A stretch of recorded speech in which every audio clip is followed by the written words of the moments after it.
جہلم والی سرکار کا بھی نیا کلپ آیا ہے, اس میں جہلم والی سرکار نے کہا ہے کہ فرض نماز کے علاوہ جتنی نمازیں ہیں گھر میں پڑھنا افضل ہے. بہت ساری حدیثیں اس پہ لائی جہلم والی سرکار کہ گھر میں پڑھنا افضل, گھر میں پڑھنا. بھائی افلاطونیاں اور بخراتیاں دکھانے کی ضرورت نہیں ہے, بہت ساری حدیثیں ہیں. تراویح کی حدیث دکھاؤ کوئی جس میں آتا ہو گھر میں پڑھنا افضل ہے. تراویح مستثنا ہے. دوسری بات یہ ہے کہ یہ تراویح کا جو آخری وقت ہے نا, تہجد کا وقت ہے, یہ بھی آج بعض اہل حدیث نے کہا کہ اصل تو آخری وقت ہے, آخری وقت ہے. بھائی ٹھیک ہے اصل آخری وقت ہے, لیکن حضرت عمر نے جب اول وقت میں پڑھوا دی تو تم بھی پڑھ لو نا پبلک کی آسانی کے لیے. تو حضرت عمر کے کرنے سے اب اول وقت اصل بن گیا ہے, کیونکہ حضرت عمر کا قول ہے واللتی تنامون عنہا خیر مما تقومون, جس نماز سے تم سو رہے ہو نا وہ زیادہ بہتر ہے اس سے, یعنی آخری وقت میں پڑھنا. اس کا بعض لوگوں نے مطلب یہ لیا ہے وہ جہلم والی سرکار نے کہ اصل تہجد زیادہ فضیلت ہے. بھائی حضرت عمر نے یہ نہیں فرمایا کہ تہجد کی, اگر بالفرض یہ بھی مان لیا جائے نا تو بھی یہ شروع بھی کس نے کرائی ہے؟ حضرت عمر نہیں کرائی ہے, اول وقت نہیں. پوڈ کاسٹ میں آپ نے ایک بات کہی ہے جی کہ جو تراویح کے بارے میں موقف ہے سیدنا عمر رضی اللہ تعالیٰ عنہ, ان کا شیعہ والا موقف ہے, جبکہ مجھے جو شیعہ کا موقف علامہ امین شہیدی حافظ اللہ تعالیٰ سے پتہ چلا ہے وہ یہ ہے کہ شیعہ کے ہاں یہ موقف ہے کہ نفل نماز جو ہے وہ باجماعت پڑھی نہیں جا سکتی. تو آپ کہہ رہے ہیں سیدنا عمر کا وہ والا موقف ہے, آپ نے یہ کیسے کہہ دیا؟ جی وہ میں نے اس لیے کہا کہ سیدنا عمر نے تو نہیں نہ پڑھی جماعت سے. اچھا ہاں میں نے اجازت انہوں نے دی ہے سرکار دیکھیں. اچھا میں نے کہا کہ ان کا موقف آلموسٹ وہی ہے. اچھا آلموسٹ کا میں نے لفظ استعمال کیا. یہاں پہ آپ کے حنفی علماء نے یہ بتایا ہوا ہے کہ جو تراویح نہیں پڑھتا اور 20 میں سے ایک بھی کم پڑھتا ہے اس کا روزہ بھی قبول نہیں ہے.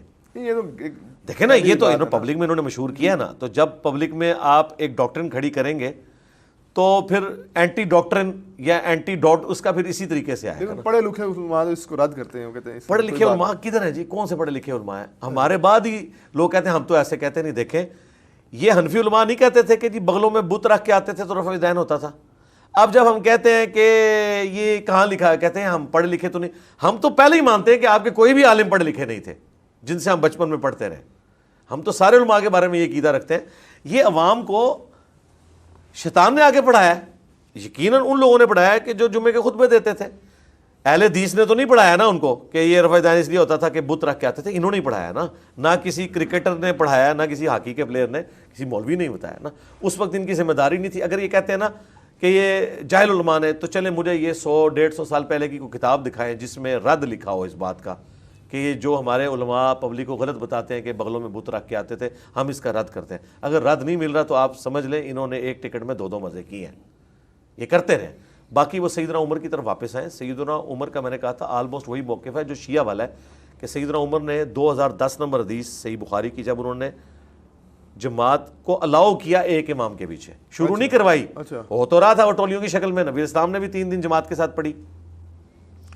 آپ نے ایک امام کے پیچھے سب کو اکٹھا کیا اور وہاں سے چلے گئے یہ بات کہتے ہوئے کہ اس سے بہتر مرد کی وہ نماز ہے جو رات کے آخری پہر اٹھ کے پڑھتا ہے. تو سیدنا عمر نے پھر شیعہ کے طریقے پہ تراویح پڑھی ہے یا سنیوں کے طریقے پہ, آپ خود فیصلہ کر لیں. تو لہٰذا میرا یہ جو جملہ ہے نا کہ آلموسٹ وہی موقف ہے جو شیعہ والا ہے کہ رات کے آخری پہر میں اٹھ کے اکیلے مرد کا گھر میں نماز پڑھنا یہ افضل ہے. وہ تراویح اور تہجد میں فرق نہیں کرتے؟ کوئی فرق ہے ہی نہیں ہے. کہاں ہے فرق یہ لکھا ہوا؟ لیکن ہمارے لوگ تو تراویح بھی پڑھ رہے ہوتے ہیں, ساتھ میں تہجد بھی پڑھ رہے ہوتے ہیں. نہیں, تہجد تو قیام اللیل, تراویح, تہجد یہ ایک ہی نماز کے نام ہے. اچھا. نبی الاسلام تو پورا سال پڑھتے تھے. امت کے لیے ایک سنت کے طور پر اسے تھوڑی تاکیداً ایک بات کی گئی کہ تراویح کی شکل میں اس کو رکھا گیا. نبی الاسلام سے یا تو کوئی ثابت کرے کہ آپ نے رمضان کے اندر تہجد کے نوافل علیحدہ پڑھے ہوں اور تراویح قیام اللیل علیحدہ کیا ہو. آپ تو یہی کرتے تھے. بخاری مسلم کے الفاظ ہیں کہ رمضان ہو یا غیر رمضان نبی الاسلام 11 رکعت سے زیادہ نہیں پڑھتے تھے, یا بس اوقات 13 رکعت سے ہی بخاری میں رپورٹ ہوئے ہیں. جو آج کل سعودی عرب میں, سعودی عرب تو پٹھا گول ہو گیا جے. دیکھیں نا پچھلے 100 سال سے ٹین باندھا ہوا تھا انہوں نے کہ جی سعودیہ میں 20 تراویح ہوتی ہیں, ختم کر دی انہوں نے. اچھا جی الحمدللہ, اللہ کا شکر ہے. اچھا اچھا. اس سال بھی نہیں ہوئی. اچھا. جائے مسجد نبوی شریف میں بھی 13 رکعتیں ہوئی ہیں اور حرم مکہ میں بھی 13 رکعتیں ختم کروا دی انہوں نے. ٹھیک ہے. 10 اور 3, اور یہ سنت سے ثابت ہے, صحیح بخاری میں موجود ہے. 13 تک ثابت ہے, 11 عمومی عمل ہے, 13 بھی ثابت ہے, 20 انہوں نے ختم کر دی ہیں. اور میں تو سعودی حکومت کا مشکور ہوں کہ انہوں نے ایک اور ایسا عمل جس کی وجہ سے یہاں کے حنفی علماء کو ایک بہانہ ملا ہوا تھا بخاری مسلم کے خلاف جانے کا, وہ انہوں نے عمل ختم کر دیا.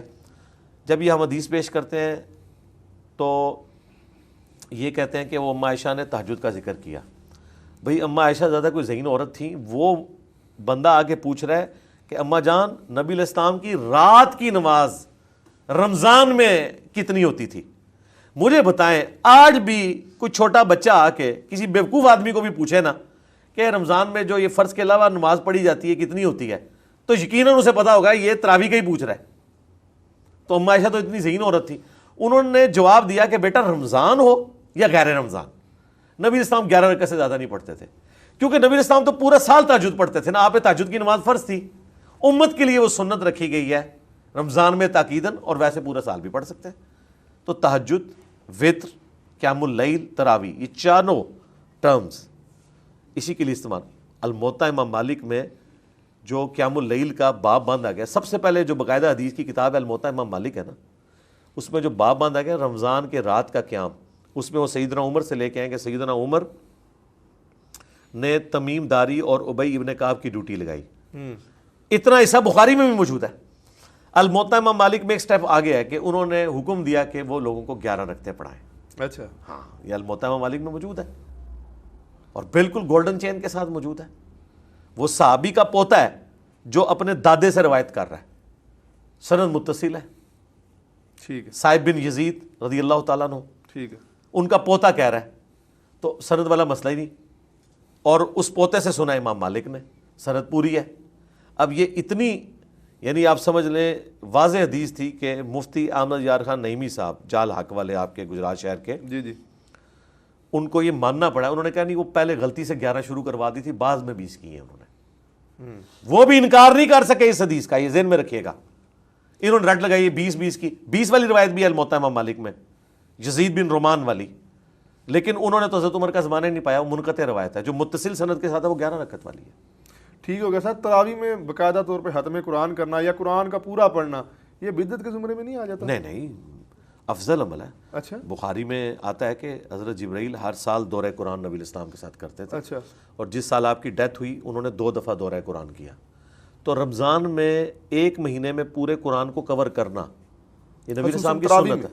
نہیں، تراویح نہیں تھا، نبی الاسلام سے انہوں نے سنا، اچھا یہ تفصیل نہیں آئی کہ وہ تراویح میں سنا یا سامنے بیٹھ کے سنا۔ اچھا، بہرحال اصلاً یہ بات ثابت ہو گئی کہ رمضان میں پورا قرآن کور ہونا چاہیے۔ ٹھیک ہے، تو ٹھیک ہے، اگر آپ قیام اللیل میں نہیں کرنا چاہتے آپ دن کے وقت میں پڑھ لیں، وہ آپ کی مرضی ہے، جو آپ کو آسانی ہے، ضروری نہیں ہے۔ یہ جو چیز ہے نا کہ جی ضروری ہے پورا قرآن مکمل کریں، یہ نظریہ غلط ہے۔ ہاں بہتر ہے کہ پورا قرآن کریں، زندگی میں ایک موقع ملا ہے، عام دنوں میں تو آپ نے صورتیں ہی پڑھنی ہوتی ہیں، ایک موقع ملا ہے اسے یوٹیلائز کریں۔